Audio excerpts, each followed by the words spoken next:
Casaste en el KPR. Ponemos teléfono.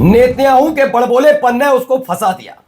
अब तक तो कई देशों ने पहले ही इजराइल का साथ छोड़ दिया, लेकिन जब 28 तारीख को पहला हमला किया था उसने अमेरिका के साथ मिलकर इजराइल पर, उस दौरान सभी ये कह रहे थे आखिर ये हमला क्यों, तो उसने कहा रक्षात्मक है, क्योंकि हमें जानकारी मिली थी ईरान इजराइल पर अटैक करने जा रहा है।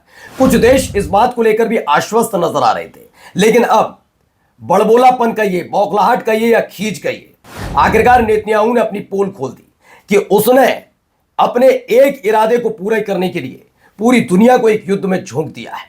तो ऐसा क्या है जिसकी वजह से थू-थू हो रही है नेतन्याहू की इजराइल की?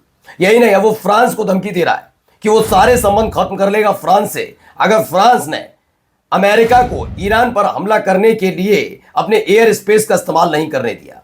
सोचिए, अपने ही खुलासे के बाद वो धमकी देता नजर आ रहा है। तो इन सब के बीच एक और खबर निकलकर सामने आई है। खबर यूक्रेन से जुड़ी हुई है, क्योंकि हाल ही में यूएई के अंदर जो यूक्रेन का एक वेयर हाउस का ही है जहां पर ड्रोन सिस्टम तैयार किए जा रहे थे, उसे ईरान ने फूंक दिया था। तो अब यूक्रेन की भूमिका यहां क्या है, और कई महत्वपूर्ण खबरें भी, हमले भी हुए हैं भाई। नमस्कार, मैं हूं प्राज्वल गौतम और आप देख रहे हैं the live TV. The live TV, सच सबसे आगे। सबसे पहले जरा ये खबर जरा सुनिए।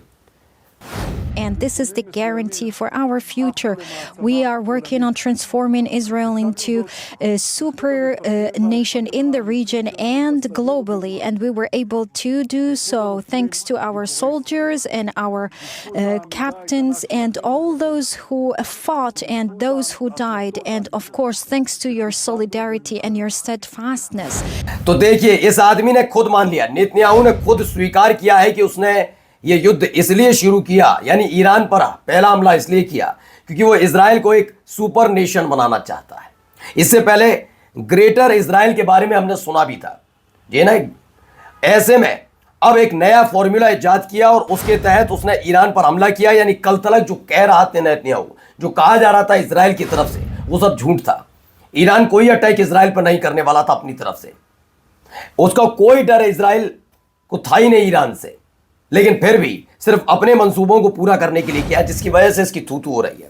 वही देखिए, इजराइल ने जितने भी फ्रांस के साथ संबंध है डिफेंस कॉरपोरेशन के, उसे रोक दिया है और कैंसिल कर दिया कॉन्ट्रैक्ट, क्योंकि फ्रांस ने अमेरिकी जो मिलिट्री की सप्लाई है flight to the country from flying over its air space, क्योंकि अमेरिका के मिलिट्री सप्लाई की फ्लाइट को अपने यहाँ का एयर स्पेस इस्तेमाल करने पर बैन लगा दिया है फ्रांस ने। तो अपने मंसूबों के बीच ये इस तरह की एक्टिविटी करता नजर आया। अब आइए, कुवैत पर हमले की बात आ रही थी निकल के। कुवैत ने तो हमला किया ही किया, लेकिन देखिए कुवैत के सरजमी यानी बोबियान आइलैंड का क्या इस्तेमाल किया गया। ये तस्वीर जरा देखिए, इस तस्वीर ने काफ़ी कुछ चीज़ें क्लियर की हैं। इसने जियो लोकेटिंग है जिसने बताया है दुनिया को कि अमेरिका ने कुवैत के बोबियान आइलैंड का इस्तेमाल किया ईरान पर हमला करने के लिए, और अगर ईरान कुवैत के इस इलाके में हमला कर रहा है तो गलत किया है। नेतन्याहू के साथ साथ जरा ट्रंप को भी सुन लीजिए।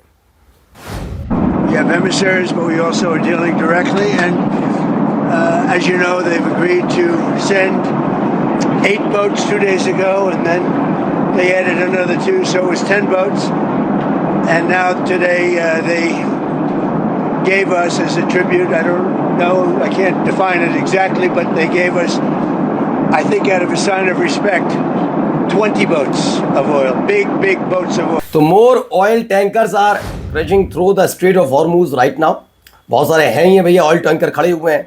अब इन सब के बीच डोनाल्ड ट्रंप नेगोशिएशन करने जा रहे हैं क्या ईरान के साथ। The so called experts laughed and doubt him, बिल्कुल हंसी रहे हैं क्योंकि इस आदमी का वैसे भी कोई भरोसा नहीं। यूक्रेन के कुछ गैर सरकारी स्थानीय पेजों की रिपोर्ट के मुताबिक एक यूक्रेन अधिकारी जिसे सहयोगी देशों को ईरानी ड्रोन रोकने की ट्रेनिंग देने के लिए यूएई में तैनात किया गया था, वो ईरानी हमले में मारा गया। हमने आपको दिखाया भी था यूएई के अंदर जो वेयर हाउस बना था खासतौर पर वहाँ पर ड्रोन से रिलेटेड चीज़ें थी, उस पर एक बड़ा हमला ईरान ने किया था और वो धुआं धुआं हो गया था। IRGC के प्रवक्ता ने कुछ दिन पहले दावा किया था कि उन्होंने यूएई में यूक्रेनी सेना से जुड़े एक डिपो को निशाना बनाया और साथ में ये भी कहा था कि वहाँ तैनात यूक्रेनी सैनिक मारे गए, और ये खबर अब सच होती हुई नजर आ रही है। वहीं इसराइल से 10 soldier have dead in Lebanon since it's invasion, यानी कि अब तक 10 सोल्जर्स मारे गए, अब कम से कम एक्सेप्ट कर रहा है इसराइल। अभी तक 7 की तादाद थी, वो बढ़कर 10 हो चुकी है। मैं अभी आपसे कहता हूं 10 हेलीकॉप्टर भेजे गए थे लेबनान 2 दिन पहले, और मीडिया पर पाबंदी थी कि हेलीकॉप्टर में क्या आ रहा है, कितने शव आ रहे हैं, कितने घायल आ रहे हैं, इसकी कोई रिपोर्ट नहीं होगी, ना वीडियो ना फोटो, और खबर भी नहीं छपेगी। अब 10 सैनिक मारे गए ऐसी खबर है, लेकिन जिस तरह की खबर है लेबनान से निकल कर आ रही है, इसकी तादाद बढ़ सकती है।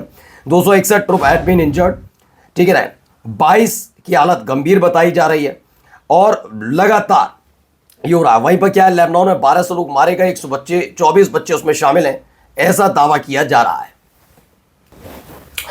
अब आइए, डिस्ट्रैक्शन इन इजराइल, पेतवा टिकवा क्या हुआ है, वहां एक मिसाइल अटैक हुआ है, वो भी आपको दिखाता हूं, ये देखिए। התקשרתם למקבל? כן, כן. קוראים בטלפון. אין לך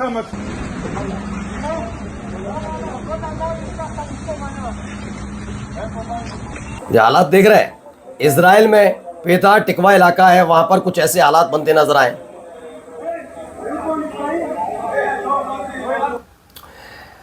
एक हमले से पूरा शहर कैसे तबाही के कगार पर आकर खड़ा हो गया। वहीं तेल अवीव में हालात और बिगड़ रहे हैं, ये एक इसकी वीडियो निकलकर सामने आई।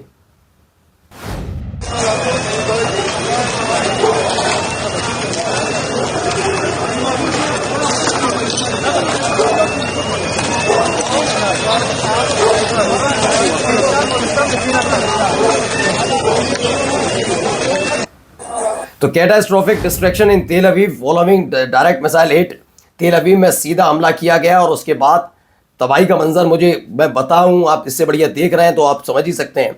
ये भी देखिए, खास तौर पर क्या हालत है तेल अवीव के वो लोग जो कल तक 28 फरवरी को जब ईरान पर अटैक किया इसराइल ने, तब बहुत खुश थे। अब देखिए, सिर्फ चीख पुकार, हल्का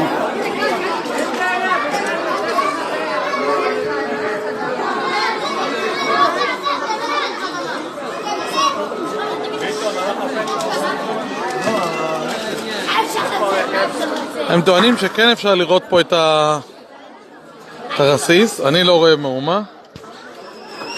ये है 88वीं वेव हुई है, हजारों की तादाद में कैजुअल्टीज की खबर है। जब ईरान ने अपना इस ऑपरेशन ट्रू प्रॉमिस 4 का 88वीं वेव के तहत लगातार हमले किए इसराइल पर, और उसके बाद हालात वहां आपके सामने हैं ही। ये देखिए IRD ने क्या किया है, IDF में भी जाऊंगा, IDF क्या कर रहा है, ये देखिए एक वीडियो भी निकल कर इससे रिलेटेड आई। ये अलग अलग वीडियोस के जरिए मैं आपको दिखा रहा हूं। ये ड्रोन है,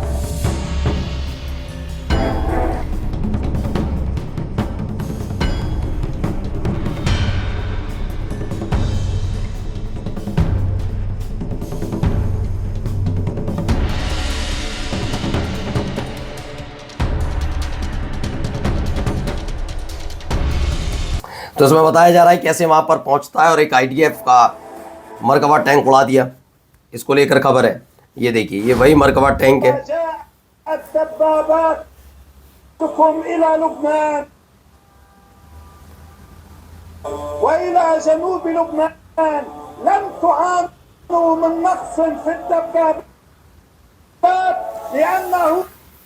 तो ये वही मरकबा टैंक जिसे उड़ाया गया, तस्वीर में आप देख सकते हैं। ये तकरीबन दावा गया था कि 12 लोगों को लेकर चलता है। IDF try to storm the town of रजब बेनेट जेबल डायरेक्शन में, दक्षिण लेबनान में, बट ये असॉल्ट पूरी तरह से नाकाम रहा और उल्टा इन पर भारी पड़ा जो जिस तरह का हमला किया गया था वो लेकर। तो US प्रेसिडेंट ट्रम्प से the US military will leave Iran with in 2 or 3 weeks. 2-3 हफ्ते में छोड़ा जा सकता है वो इलाका, यानी अब युद्ध से बाहर आने के लिए खुद छटपटा रहे हैं नेतन्याहू। डोनाल्ड ट्रंप, नेतन्याहू तो तड़प ही रहा है। देखिए